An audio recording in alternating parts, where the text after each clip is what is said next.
بسم الله الرحمن الرحيم. الحمد لله رب العالمين، والصلاة والسلام على خير خلقه محمد وعلى آله وصحبه أجمعين. ربنا لا تزغ قلوبنا بعد إذ هديتنا وهب لنا من لدنك رحمة إنك أنت الوهاب. آمين. سپاس و دەستخۆشی بۆ برایانمان لە ئەنجومەنی سۆران کەوا ماگانە ئەوە خوشکان و برایان کۆوەکەنەوە لێرە بە مەبەستی گوێگرتن لە ئامۆژگاریەکانی خوا و پێغەمبەری خوا عەلەیهی سەڵات وەسەلام، بەڵکو ببێتە توێشوێک لۆ قیامەتمان. خوای گەورە پاداشتی برای بەڵمە سەبڕەم داتەوە، هیوادارین ئینشاءڵڵا ئەو ئامۆژگاریانە ببنە کردار لە ئەڵسوکەوتی ڕۆژانەماندا سوودی لێ وەربگرین. خۆشەویستان، دیارە کاتەکەمان مەحدودە لەناو بابەتەی کە لە خزمەتانە قسەی لێ یەکەم لەوانەیە زیاتری کات بوێت، بەس هەر بە کورتی چەند شتێکتان لۆ باس ئەەکەم، بەڵکو ئەگە بتوانین لە ئایندەدا بیکەینە بەرنامەیەکی بەردەوام. خۆشەویستان، ئیمان و عملی صالح دوو باڵن لە یەکتر جیا ناکرێنەوە. هەر ئیمانێک ئەگەر عملی صالحی بەدوو دانەهات، ئەوە ئیمانەکە جێی تێبینی و سەرنجە. یاخود ئەگەر ئیمانەکە نەیتوانی کردەوەی صالح ئەنجام بدات، یان کردەوە صالحەکان وەکو پێویست نەبوون، ئەوە ئیمانەکەش خەلەلی خۆی هەیە. بۆ خوای گەورە داوامان لێ ئەکات لە دوای ئیمان قەناعەت و چەسپانی بیر و باوەڕ، ئیمانێکی دروست چەسپان لە ناخی ئینساندا، زەرورە کردەوەی صالحی بەدوودا بێت. و یاخود عملی صالح نەتیجە و بەروبووم و بەرهەمەکەی چییە؟ هەم لە دنیا و هەم لە قیامەتیشدا. سبحان الله، ئینسان ئەگەر کاتێک عملی صالح ئەکات، هەم لە دنیادا بەرهەمەکەی بەدەستدینیت و لە بەروبوومەکەی ئەخوات، و هەم لە قیامەتیشدا ئەجر و پاداشتی زۆری هەیە. خوای گەورە لە قورئانی پیرۆزدا 53 جار لە دوای ئیمان باسی عملی صالح ئەکات. 53 جار. بۆیە پێویستە ئینسان کاتێک کە قورئان ئەخوێنیتەوە ئەگاتە ئەو شوێنانەی کە باسی ئیمان ئەکەن و لە دووی ڕاستەخۆ باسی عملی صالح ئەکەن، ئەگە هەر جارەی لەسەر ئاەتێک ڕابووەستی، هەر ئەو هەدە دەقەیەک فکری لێ بکەوە، ئەوە ئیمانە، ئەوەش عملی صالحە، یەکسەر لە دوای عملە صالحەکە نەتیجەکەت پێ ئەڵێت، بەروبوومی عملی صالحت پێشانەدا. لە هەر ئاەتەی بە تەعبیرێک هەمویان لە یەکتر سەرنج ڕاشێشترن، هەمویان طموحی زۆریان تێدایە، طموحت ئەداتێ کە عملی صالح بوو چت دەست ئەکەوێت. ئەگە تەماشاکەین لە ژیانی ڕۆژانەی ئینسان لە مامەڵەدا، دەست لۆ هەر شتێک ببەی، لەگە هەر شتێک هەر کەسێک عەقدێک بکەی، یەکسەر پێی ئەڵێ نەتیجەی ئەو ڕێکەوتنە و ئەو عەقدە و ئەو پەیمان و ئەو بەڵێنەی بینی تو چییە؟ بێزەحمەت لۆ مڕۆنکەوە چم دەستەکەوی ئەگەر ئەمن ئەو عەقدەی لەگەڵ تو واژۆکەم، سوودی چییە؟ ئەوە تەبیعەتی ئینسان وایە. خوای گەورە یەکسەر بەر لەوەی ئەتوو داوا بکەی، خوای گەورە ئەوی پێگۆتی. ئەم نەڵم لە هەموو ئاەتەکان باسم، چەند ئاەتێک وەرئەگرم، بەڵکو ببێتە دافعێک، هاندەرێک، کاتێک ئەگەینە ئەو ئاەتانە بە ئاسانی با بەسەری دانەڕۆین. هەر یەک وەقفە بکە، وەقفەیەشی 5 دقیقەیی 3 دقیقەیی، سەرنجێک بدە ئاەتەکە،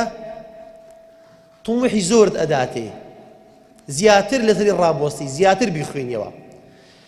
لەسەر عملی صالح خۆشەویستان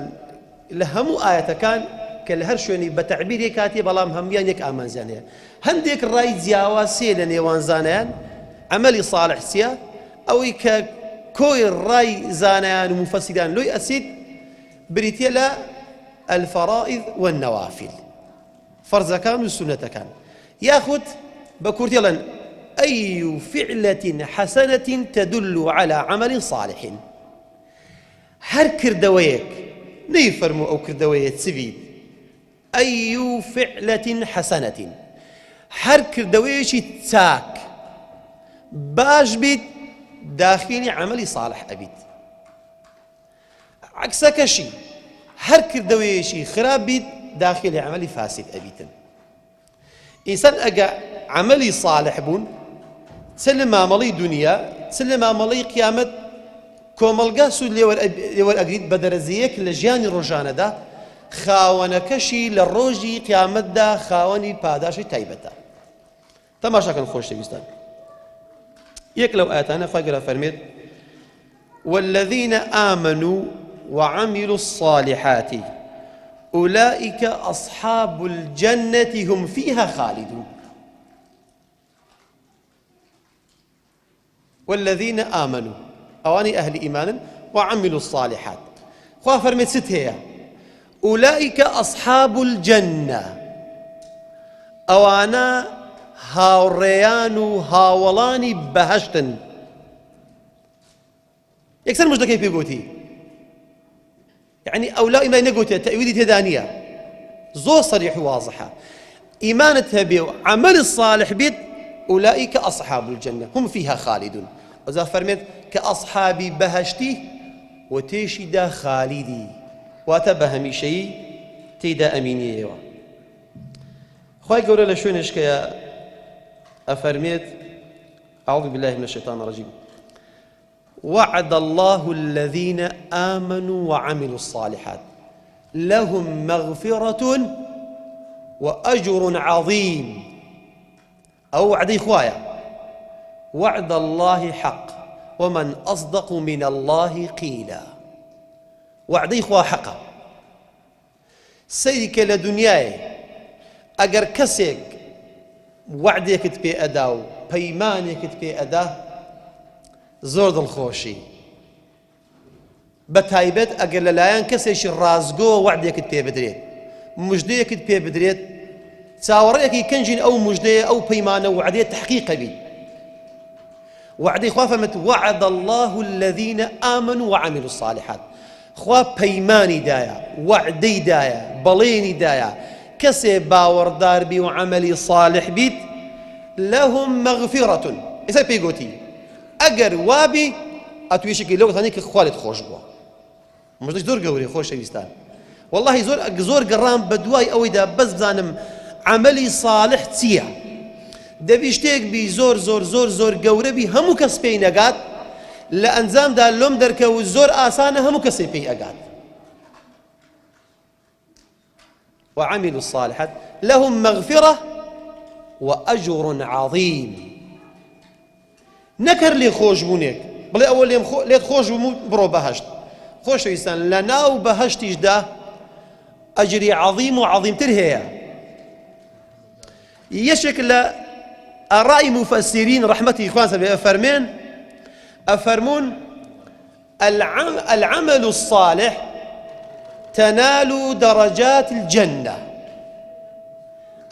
بەهەشت دەرەجاتە پلە پلەیە عملي صالح وتلي اكاد لدرجي بون مونيكم بسي دوم بسي سيم بسي سارم بسي بينزم حتى اخر درجه في برز بيوا عملي صالح درجاتي بهشت بقسمتك زهريكي للرقايكوا حكمه دقد اخوي قورا نوعي عملي صالح كي دياري نكر ديالي الا بنويش اجي او درجه اعمالي صالح أنواع متفرقة زورا وزورا قتيس نكرا ليك عبادة هاتنت دانشتنت ليرة بنيتي باق عملي صالحة كوبونوا لسفريشي حلال وشرعي عملي صالحة قسيشي خير عملي صالحة سلامك لكسك أكي عملي صالحة دارك لسر رقايك لا أبي عملي صالحة جايك أسقيني عملي صالحة ئاژەڵێک بەخێوەکەی عەمەلی ساڵحە، نیەتت پاکە، دڵت خاوێنە، عەمەلی ساڵحە، مسڵمانێکت خۆش ئەوێ، عەمەلی ساڵحە، ڕقت لە بێدینی و خراپەکاری بێتەوە، عەمەلی ساڵحە. هەر کەسێک لەوانەیە بە عەمەلێک لە عەمەلەکانی ساڵح بگاتە بەهەشت، ئیوا هەیە بە دەیان ڕێگا لەوانەیە بگاتە بەهەشت، زیاتر هەوڵی دایە، زیاتر جوهدی لە خۆدا سەرف کردیە، ئیوای لەوانێت لە 10 ڕێگا، لە 5 ڕێگا، لە 20 ڕێگا، لە 2 ڕێگا بگەیتە بەهەشت. کەواتە خۆشەویستان دەرگاکەی زۆر فراوانە، شتەکانی زۆر ئاسانن بە ئینسان ئەو دەرگایە لەسەر خۆیدا نەخات. خی گەورە لە شوێنێشکە ئەفەرمێت والذين آمنوا وعملوا الصالحات لا نكلف نفسا إلا وسعها أولئك أصحاب الجنة هم فيها خالدون. أوانش بزارش كفرمت أوانش شنا أصحابي بهشتن.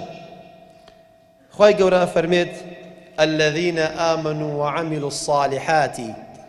طوبى لهم وحسن مآب. أي أو كساني كباوردارن كعمل صالح أكن كردوتان جوانا كردوتان باشا أفعال خير أكي طوبى لهم. طوبى زيادة لدى معنى هلقي لتفسير القرآن يقلون فرمي شجرة عظيمة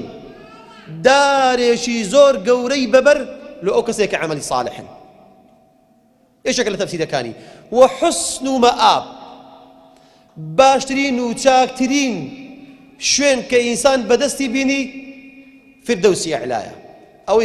إيمانه وعملي صالحة أو شوين كيتي خوي قولا شوينش كأفرميت إن الذين آمنوا وعملوا الصالحات كانت لهم جنات الفردوس نزلا. فردوس زي قايتي إيمان وعملي صالحة. لشوينش كخوي قولا أفرميت فالذين آمنوا وعملوا الصالحات لهم مغفرة ورزق كريم. أوي كأهل إيمان وعملي صالحة خواهي قورا فرمي لي خوش أبم رزق بركتشي قورا وزورشي بس هذا أبارينم حمل دنيا لي أخوي والله هم لقيامتي شاء إنسان لي أخوان. خواهي قورا فرمي فالذين آمنوا وعملوا الصالحات في جنات النعيم. أواني أهل إيمان وعملي صالحة كان في جنات نك جنة جنات وتتسندين بهشت تسندين شويني خوش كبريتي لنازو نعمة بس خوا أزانت أم بهشتانا سيان تيدايا برهميشي تر لك الدوي صالح خوش تيستان. خواهي قبل أفرميت أعوذ بالله من الشيطان الرجيم والذين آمنوا وعملوا الصالحات لندخلنهم في الصالحين. زور عظيمة شيء أهل صلاحة شيء بياوي صالحة. خواهي قبل براندي تيوا كسك إيمان دار بيت إيمانش الراس ودروس وعملي صالح بيت خواف من لندخلنهم في الصالحين. تما شيء لندخلنهم فعل مضارعة باستمرار هنايتي دو أداة توكيد لسيك وشي كوبينوا لو يحدسي شكو قمانة لقلب إنسان نيليد إيك لام لامي توكيدا نون نوني توكيدا لندخلنهم نوني توكيد لامي توكيد لسيك وشي كوبينوا لزمان عربية أدوشان أو بريد النهاية أجين خوا فرمي هالكسيك إيمان داره وعملي صالحة أفرمي أي خمنا وكارواني صالحانوا يعني اللي ريزي صالحانا الذي هذه فاسقان وفاسدان درتسوا قال له صالحان هجمارين أكاد أزاني صالحان لا يخوي قورا ريزو احترامي أنسنده أزاني باداشتي أنسنده خوي قورا شو نشكا فرميت إن الذين آمنوا وعملوا الصالحات سيجعل لهم الرحمن ودا. فرمي أواني أهل إيمان وعملي صالح خوا فرمي ويان لأكم محبتي أو شخصانا أي خمن ناضلي هم مخلوقاتك بياويك أبيني برقادة أرواد سبحان الله ضد أسي خوش تبيت بيوي بيناسي بيوي روجة خيري لو توهبيت بيوي روجة مرحب بس بدي تنيك خوا أكاد أو محبتي أو شخصه بخن الناضلي أهل أرض وآسمان هەرچی ئەهلی سەمایە خۆش ئەوێت هەرچی ئەهلی ئەڕضە خۆش ئەوێت ئەمە خۆشەویستان بەرهەمی کردەوەی ساڵحە خۆ لە دنیاشدا وایە ئەگەر لە ئوموری دنیاش بیکەینە پێوەرە عەمەلی ساڵح خۆشەویستان ئەو کەسەی کە لە شوێنێک کارێک ئەکات ئەگەر بە جوانی ئەدای ئەرچی خۆی ئەکات کۆمەڵگە ئیسیفادەی لێ ئەکات خەڵک پێی حەسێتەوە تو ئەو خودایی ئەگەر ئێستا بێت و ئەو حکوومەتەی ئێستا عەمەلی ساڵح بایە حاڵی میلەت ئاوا ئەبوو ئەوانەی کە ئێستا فەرمانڕەوایی ئەکەن لە هەر وڵاتێک لێرە و لەوێ بەس باسی ئێرە بکەین ئەگەر ئەوانە عەمەلیان ساڵح بیت کردەوەیان چاک و باش و حەسەن بیت خەڵک بەو ڕۆژە ئەگەیشت حکومڕانی ئاوا ئەبوو يعني هم لأمور دنيا هم لأمور قيامة سبحان الله عملي صالح كردويك كارك خراب وشاك سودي لأبينيت لدنيا ولا قيامة إنسان استفادة لأبينيت لو إنسان هو دا خوش إنسان كام كردوي صالحة وعملي صالحة أنزام داد إيمان تكليف ليكرايا خواهي قرأ فرمت يا أيها الرسل كلوا من طيبات ما رزقناكم واعملوا صالحا دربارەی پێغەمبەران سەلامی خوا لەسەر بێت لۆ پێغەمبەران بە سیغەی ئەمری هینایە ئەی پێغەمبەران سەلامی خواتان لەسەر بێت كلوا من طيبات ما رزقناكم بخۆن لەو ڕزقی کە پێمان داون لە ڕزقی حەڵاڵ طيب چاک و باش و حەڵاڵ بەس پیانە فەرمێ واعملوا صالحا پێغەمبەران سەلامی خوایان لەسەر بێت بە سیغەی ئەمر فعل ئەمریان پێکرا پێغەمبەران ئەیوە پێغەمبەرن ئەبێ کردەوەتان صالح بیت ئەگەر ئەمر بە پێغەمبەران کرابی سەلامی خوایان لەسەر بێت ئەوە ئەمنوت من باب الأولى خوای گەورە ئەفەرمێت والذين آمنوا وعملوا الصالحات دیسە نەفەرمێت لهم مغفرة وأجر كبير باشە ئەجرێک وەصف کرابی بە کەبیر خوایەک جل جلاله بە کەبیر ناوی ببات مەخلوقات ناتوانێ وەصفی ئەو کەبیرە بکات چەند گەورەیە ناتوانین مرۆڤ ناتوانێت بەس خوا ئەزانێت ئەو کەبیرە چەندە بەس ئێمە زانین زۆرە یان گەورەیە ئەجری عەظیم ئەجری کەبیر ئەجری کەثیر ئەو هەموو موشانە هەمووی سەرنجی ئینسانی ڕائەشەشن لۆ شتێکی زۆر گەورە ئەدەبی ئەو گەورەیە لە لای پەروەردگارە سوبحان الله چەند گەورە بیت ئەوە بەرهەمی چییە؟ بەرهەمی عملي صالحة لشوينش كخواي قرا فرميت إن الذين آمنوا وعملوا الصالحات لهم أجر غير ممنون أو أنا إيمان دار وعملي صالح خوا فرميت لو أنا پاداش تيكيا كديارنيا غير ممنون دس نشان نكرا زورا ببنا پاداش تكي أو أنت قوريا هر خواي قورا خوي أزانيت پاداشتەکە چەندە لە شوێنێکی خۆشەویستان خوای گەورە بە فەوزی مبین ناوی ئەباتن ئەفەرمێت أعوذ بالله من الشيطان الرجيم فأما الذين آمنوا وعملوا الصالحات فيدخلهم ربهم في رحمته ذلك هو الفوز المبين یەک لە بەرهەمی صالح خوا ئەفەرمێت کەسی ئیماندار و عەمەل صالح ئەی خاتە ژێر ڕەحمەتی خۆی بەس ئەبێ ڕەحمەتی خوا چەند بیت أبيت سنجور واسع وفراوان بيت ورحمتي وسعت كل شيء رحمتي خواهي قورا بسنورة أفرز وذلك فوز المبين براسي براوي رون وآشكرا براوي قورا أو كسيك أخوة فرمي عبدي من لجر رحمتي من داي أو رحمة للدنيا شمولت أكا لقيامتي شمولت أكاتم كواتا خۆشەویستان بە تەنیا بە ئیمانێکی مجرد و ڕوت قەنەعەت بە خۆ نەینین واللهی هەر کارێک ئەکەی کە چاکە و باشە خەڵک لێی مفیدە و ئیسیفادە ئەبینی خوشکان لە ماڵێ دایکان لە ماڵێ گەنجان قوتابیان مامۆستایان کرێکاران هەر کارێک کە نەفعی لۆ خەڵک سوودی لێ ئەبینی داخل عەمەلی صالح ئەبیتن کەواتە خۆشەویستان بە هەردووچیان بێکەوە ڕابگرین أو عمل صالحانة رجانا لي زياد كين لي كم نكين بلكو أمهم نازنا ودسكوت أو هم برهمانا با بەدەستی بینین با لەدەست خۆیان نەدەین ئەوڕۆ دنیایە و سبەینی قیامەتە ئەوانەی کە باسم کردن لێرە پێت ئەکرێت لەو دی و هیچت پێ ناکرێت کەواتە دەرفەت لە بەردەمی ئێمە زۆرن تا زندین تا ساغین تا پێن ئەکرێت چێ ئێستا پێم بڵێ ڕێگرە لە بەردەم من و تو عەمەلی ساڵح نەکەین لە ماڵە لە دەرێ لە دوکانێ لە دەوامێ لە کردارە لە گفتار جا قەولی بی یان فعلی بیت تەنها تەقسیدەکە نەفسی پیسە لێ ناگەڕێ ئەو ئینسانە عەمەلی ساڵح ئەنجام داتن هیوادارم خوای گەورەشێک بین لەو کەسانە دامانێت کە ئەهلی ئیمان بین و عەمەلی ساڵح بین یا ڕەبی خوای گەورە هەموو لایە موفق بکات لە بۆ ئیمانێکی ساغ و دروست لە بۆ عەمەل و کردەوەی ساڵح وەخوای گەورە لەو کەسانەمان بێبەش نەکات کە لە فەزل و پاداشتی عەمەلی ساڵح دەیان داتێ ئامین والحەمدولله رب العالمین